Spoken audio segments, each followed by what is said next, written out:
بسم اللہ الرحمن الرحیم۔ السلام علیکم اسٹوڈینٹس، آپ کو اکمال اردو چینل پر خوش آمدید۔ اسٹوڈینٹس، ہم آج فیڈرل بورڈ کے پیپر پیٹرن میں سے حصہ جیم جو پڑھ رہے ہیں، سوال نمبر 2 کا، یعنی حصہ قواعد۔ اس سلسلے کا آج ہمارے پاس guess paper and model papers میں سے نمبر 6 پیپر ہے۔ ہم دیکھتے ہیں کہ اس میں حصہ قواعد میں کون کون سے سوالات شامل کیے گئے ہیں۔ سب سے پہلے آپ پہلا سوال دیکھیے، استعارہ کی تعریف لکھیں اور ایک مثال بھی تحریر کریں۔ بہت ہی امپورٹنٹ یہ تشبیہ، استعارہ، مجاز مرسل، کنایہ، علم بیان کے یہ تمام جو ہے یہ سب آپ نے بہت اچھی طرح تیار کرنے۔ استعارہ، اب اس سوال کے 2 حصے ہیں۔ پہلا تعریف کے بارے میں ہے، تو پہلے ہم تعریف لکھیں گے، اور تعریف کا جو ہے نا یہ لغوی معنی، اصطلاحی معنی، یہ لازمی حصہ ہوتے ہیں، یہ آپ نے لازمی بتانے ہوتے ہیں، ٹھیک ہے، اور اس کے بعد اس کی مثال دیں گے۔ تو یہاں سے یہ آپ خود پڑھ لیں، میں آپ لوگوں کو پہلے بھی پڑھا چکی ہوں، اور یہ آپ لوگ آج خود پڑھیے اور آپ کو پتہ چل جائے گا کہ 2 نمبر کے جواب نے آپ نے کتنا تحریر کرنا ہے۔ تو یہ سب سے پہلے استعارہ کی تعریف ہے، ٹھیک ہے۔ لغوی معنی اچھی طرح یاد رکھنے ہیں، موسٹ امپورٹنٹ ہے یہ MCQ کے لیے۔ لغوی معنی ادھار لینا کے ہیں، اور اصطلاحی معنی بھی آگے پڑھ لیجئے کہ کسی چیز کو، علم بیان کی اصطلاح میں کسی چیز کے معنی کو آرائتاً یا مستعار لے کر کسی دوسری چیز کے لیے استعمال کرنا استعارہ کہلاتا ہے، ٹھیک ہے۔ اور استعارہ میں ہمیشہ جس چیز سے معنی ادھار لیے جا رہے ہوتے ہیں وہ چیز، اور جس کے لیے ادھار لیے جا رہے ہوتے ہیں، ان دونوں کے درمیان میں تشبیہ کا تعلق ضروری ہوتا ہے۔ استعارہ میں پہلی چیز کو مستعار لہو، جس کے لیے کوئی ادھار لیا جائے، دوسری چیز کو مستعار منہ، یعنی جس سے ادھار لیا جائے۔ دونوں کے درمیان جو مشترکہ صفت ہوتی ہے، وجہ ہوتی ہے، اس کو وجہ جامع کہا جاتا ہے۔ استعارے میں ہمیشہ مستعار لہو کا ذکر نہیں ہوتا، اور یہ موسٹ امپورٹنٹ MCQ ہے کہ استعارہ میں کس کا ذکر نہیں ہوتا، تو یہ آپ نے اچھی طرح یاد رکھنا ہے، مستعار لہو کا ذکر نہیں ہوتا۔ ابھی لیٹسٹ پیپر میں آیا ہوا تھا، استعارے میں کس کا ذکر نہیں ہوتا، تو جو 4 آپشن تھے اس میں مستعار لہو، مستعار منہ، وجہ جامع، یہ تینوں تھے، اور چوتھا آپشن تھا تشبیہ۔ تو تشبیہ کا تو استعارہ سے کوئی تعلق ہی نہیں ہے، وہ تو صرف ان کے دونوں چیزوں کے درمیان تعلق کے لیے پائی جاتی ہے تشبیہ، لیکن وہ اس کا جز تو نہیں ہے، اس کا رکن تو نہیں ہے نا۔ استعارہ کے جو 3 ارکان ہیں ان میں سے کس کا ذکر نہیں ہوتا، آپ نے وہ دیکھنا ہے۔ تو جو استعارہ کے ارکان میں شامل ہی نہیں ہے اس کو آپ نے اگنور کر دینا ہے، ٹھیک ہے، کنفیوز نہیں ہونا ہے، آپ نے مستعار لہو والا آپشن جو ہے وہ کریکٹ کرنا ہے۔ آگے اب آپ سارا خود پڑھ لیجئے، اور یہ آگے ان کی مثالیں بھی موجود ہیں۔ سوال نمبر 2، مصرع اور بند میں فرق بتائیں۔ تو مصرع تو آپ سب کو پتہ ہے کہ صرف ایک سطر ہوتی ہے شعر کی، اسے کہا جاتا ہے مصرع۔ ایک شعر میں 2 مصرعے ہوتے ہیں، پہلے مصرعے کو مصرع اولا، یہ بھی MCQ ہے، دوسرے مصرعے کو مصرع ثانی، یہ بھی MCQ ہے، اور شعر کی ہر سطر مصرع کہلاتی ہے، یہ بھی MCQ ہے۔ اور اس کے جو لغوی معنی ہوتے ہیں کہ مصرع کے لغوی معنی دروازے کا ایک پارٹ، وہ بھی MCQ ہے۔ آگے یہ تو اس کی مصرع کی تعریف ہو گئی۔ فرق بیان کرنے کا مطلب یہ ہوتا ہے کہ دونوں کی تعریفیں آپ نے لکھنی ہیں، اور اس میں سے پھر ان کا فرق واضح ہو جائے گا۔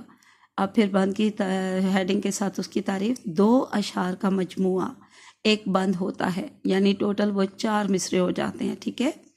بند میں تمام مفہوم و معنی، مقصد اور بیان پورا ہو جاتا ہے۔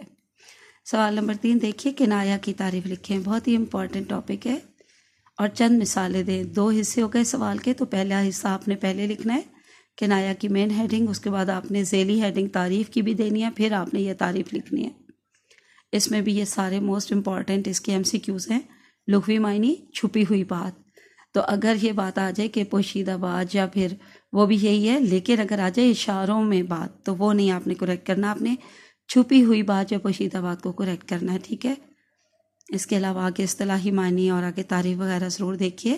کنایہ کے مجازی معنی لغوی معنی سے کچھ نہ کچھ تعلق رکھتے ہیں، یہ بھی اس میں آپ نے تعریف میں ضرور لکھنا ہے۔ اس کے بعد یہ کنایہ کی مثالیں ہیں، بہت ہی آسان مثالیں۔ اس کو کالے نے کاٹا، کالا یہاں سانپ کا کنایہ ہے، یہ ضرور لکھا کریں، ٹھیک ہے۔ کالا یہاں سانپ کے لیے ہے، ایسے نہیں سمپل لکھیں آپ، کالا یہاں سانپ کا کنایا ہے۔ بیٹے کو اور سے بات دیکھ کر ماں کا کلیجہ ٹھنڈا ہوا، کلیجہ ٹھنڈا ہونا یہاں پہ خوشی اور راحت کے لیے کنایا ہے، یعنی ماں کا دل خوش ہو گیا ہے نا، تو یہ کلیجہ ٹھنڈا ہونے کے اندر جو چھپی ہوئی بات ہے وہ یہ ہے کہ ماں کا کلیجہ یعنی ماں کا دل جو ہے وہ خوش ہو گیا، تو اس کے لیے ہے ٹھنڈا ہوا۔ نمبر 3، اپنے سفید بالوں کا کچھ خیال کرو۔ سفید بال ہمیشہ جو ہے بڑھاپے کے لیے کنایا ہے۔ اب آگے آپ کا سوال نمبر 4 جس میں ترکیب نحوی ہے، تو اختر شاعر ہے، اختر کے بارے میں یہ ہمیں خبر دی جا رہی ہے۔ اختر مسند الیہ ہے، شاعر مسند ہے، اور ہے فعل ناقص ہے، ٹھیک ہے۔ تو فعل ناقص سے بھی پتہ چل رہا ہے یہ جملہ اسمیہ ہے۔ اختر مسند الیہ جو ہے یہ اسم ہے، شاعر جو ہے یہ مسند ہے، تو مسند میں کیونکہ خبر موجود ہے، اس میں صفت موجود ہے کہ اختر کون ہے، اختر کیا کرتا ہے، اختر شاعر ہے، تو یہ اس کے بارے میں ہمیں خبر دی جا رہی ہے، تو یہ شاعر اس کے لیے اس میں صفت میں بھی آ جائے گا، تو یہ جملہ اسمیہ ہے، آپ نے یہ لازمی پہلے پہچان کرنی ہے۔ تو پھر جملہ اسمیہ کے اجزاء، ہم ترکیب نحوی جب بنائیں گے نا تو جملہ اسمیہ کے اجزاء زبانی آپ کو لازمی یاد ہونے چاہیے، کون کون سے ہیں؟ مبتدا، خبر اور فعل ناقص، ٹھیک ہے۔ تو اختر جو ہے وہ مبتدا، شاعر خبر ہے فعل ناقص۔ اب آگے فقرات درست کریں۔ یہ صاحب کا حکم سر ماتھے پر، تو کبھی بھی سر ماتھے پر نہیں ہوتا، سر آنکھوں پر۔ یہ عورت تو آفت کی پر کالا ہے، کی نہیں، یہ آفت کا پر کالا ہے۔ تو چلے یہ ہمارا چھٹا پیپر جو ہے اس کا حصہ قواعد مکمل ہوا۔ اب ہم 7ویں پیپر کا حصہ قواعد دیکھتے ہیں۔ سب سے پہلا سوال، مرثیہ کی تعریف لکھیں اور اس کے حصے بیان کریں۔ بہت ہی امپورٹنٹ ہے، اس میں سے ابھی بہت دفعہ جو ہے ایم سی کیوز بھی آ چکے ہیں، 9th کے پیپر میں بھی اور 10th کے پیپر میں بھی۔ مرثیہ کی پہلے آپ نے تعریف لکھنی ہے، یہ بھی ایم سی کیو ہے کہ رسا سے بنا ہے، اور معنی بھی کہ مردے کو رونے اور اس کی خوبیاں بیان کرنے، یہ اس کے لغوی معنی ہے مرثیہ کے، یعنی مرنے والے کو رونا اور اس کی خوبیاں بیان کرنا مرثیہ کہلاتا ہے۔ مرثیہ کے حصے کتنے ہوتے ہیں؟ یہ بھی ایم سی کیو ہے۔ مرثیہ کے 8 حصے ہوتے ہیں: چہرہ، سراپا، رخصت، آمد، رجز، جنگ، شہادت، دعا۔ نمبر 2، مرکب ناقص اور مرکب تام میں فرق بیان کریں۔ مرکب ناقص اور مرکب تام میں کیا فرق ہے؟ دونوں کی تعریفیں لکھیں گے۔ پہلے مرکب ناقص کی، 2 یا 2 سے زیادہ لفظوں کا ایسا مجموعہ جو پورا مطلب نہ دے، پورا مفہوم نہ دے، اور سننے والے کو اچھی طرح نہ سمجھ آئے اور نہ اس پر اس کا مطلب اور مفہوم واضح ہو۔ مثالیں دیکھیے، میرا بھائی، یہ ایم سی کیو میں بھی آپ سے پوچھا جا چکا ہے، ہم پڑھ چکے ہیں۔ کرسی پر، 4 آم، مضبوط دیوار، قیمتی گھڑی۔ اب دیکھیں یہ 2 الفاظ پر مبنی مرکب ہمیں دیے گئے ہیں مثالوں میں، لیکن یہ پوری بات نہیں ہے، پورا جملہ نہیں ہے، صرف اس مرکب کو پڑھ کے ہمیں سمجھ نہیں آتی کہ یہ کیوں دیے گئے۔ آگے مرکب تام، 2 یا 2 سے زیادہ لفظوں کا ایسا مجموعہ جو پورا مفہوم ادا کرے، سننے والے پہ اس کا مطلب اچھی طرح واضح ہو۔ مرکب تام کو جملہ بھی کہتے ہیں، ٹھیک ہے، یہ بھی ایم سی کیو ہے، اور مرکب مفید بھی کہتے ہیں، جملہ بھی کہتے ہیں، مرکب مفید بھی کہتے ہیں، تو یہ دونوں ایم سی کیو بھی ہیں۔ میرا بھائی بیمار ہے، اب دیکھیں صرف میرا بھائی جو تھا وہ مرکب ناقص تھا، کیونکہ آگے ہمیں سمجھ نہیں آئی کہ انہوں نے کیوں مخاطب کیا ہے، کیوں لکھا ہے، کیوں بتایا ہے۔ بیمار ہے لکھنے سے یہ پورا جملہ مکمل ہو گیا اور پوری بات سمجھ آ گئی۔ وہ کرسی پر بیٹھا ہے، میں نے 4 آم خریدے، یہ کرسی بڑی مضبوط ہے، اسلم نے ایک قیمتی گھڑی چرائی۔ آگے روزمرہ اور محاورے کے لحاظ سے غلط فقرات کی درستی کیسے کی جاتی ہے؟ روزمرہ اور محاورے دونوں کی الگ الگ آپ کو تعریف کروائی جا چکی ہے، اور آپ نے ان دونوں کی تعریف کو پہلے اچھی طرح سے یاد کرنا ہے، اور اس کو ذہن میں رکھتے ہوئے پھر آپ نے غلط فقرات کی درستی جو ہے وہ پھر آپ آرام سے کر لیں گے۔ تو یہ یہاں سے یہاں تک تعریفیں اور یہ اس بات کی وضاحت جو ہے وہ آپ اچھی طرح پڑھ لیں۔ پھر یہاں پہ آپ کو آگے مثالیں موجود مل گئی ہیں، غلط فقرات اور درست فقرات، تو یہ ضرور دونوں پڑھ لیں، ٹھیک ہے، کیونکہ یہ لازمی سوال آتا ہے۔ چوتھا سوال دیکھیں، اسلم نالائق ہے، تو اسلم کے بارے میں ہمیں خبر دی جا رہی ہے کہ وہ نالائق ہے، اور یہ اسم صفت میں بات آ جائے گی، تو دونوں اسم بھی ہوئے اور اس میں خبر بھی موجود ہے، تو یہ جملہ اسمیہ ہے۔ اور آگے ہے اکیلا ہے، تو یہ فعل ناقص ہے، ٹھیک ہے۔ اسلم ہو گیا مبتدا، نالائق خبر، اور ہے فعل ناقص۔ اب فقرات درست کریں، وہ یہاں سے آپ لوگ خود آرام سے دیکھ لیجئے۔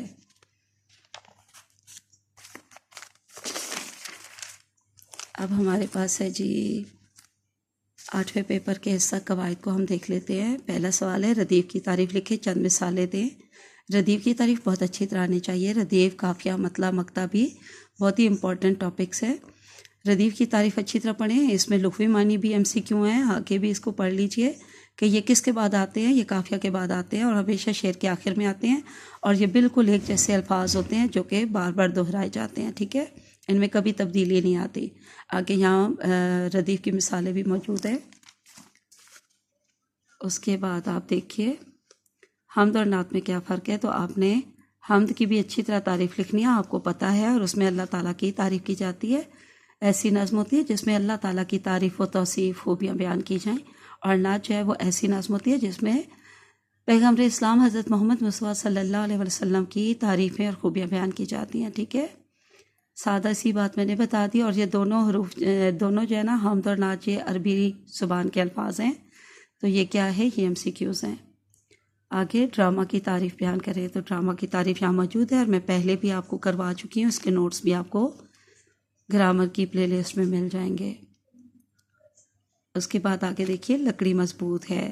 لکڑی کے بارے میں ہمیں خبر دی جا رہی ہے کہ یہ مضبوط لکڑی ہے، ٹھیک ہے، یعنی کہ لکڑی کی یہ صفت بھی بیان کی جا رہی ہے۔ تو یہ اسم اور یہ اس میں صفت، تو اس جملے میں دونوں سے جو ہے اسم ہی ہے، تو یہ بھی جملہ کیا ہے، اسمیہ ہے، اور آخر میں ہے اکیلا ہے اور کوئی معنی نہیں دیتا یہ اکیلے میں، تو یہ فعل ناقص ہے۔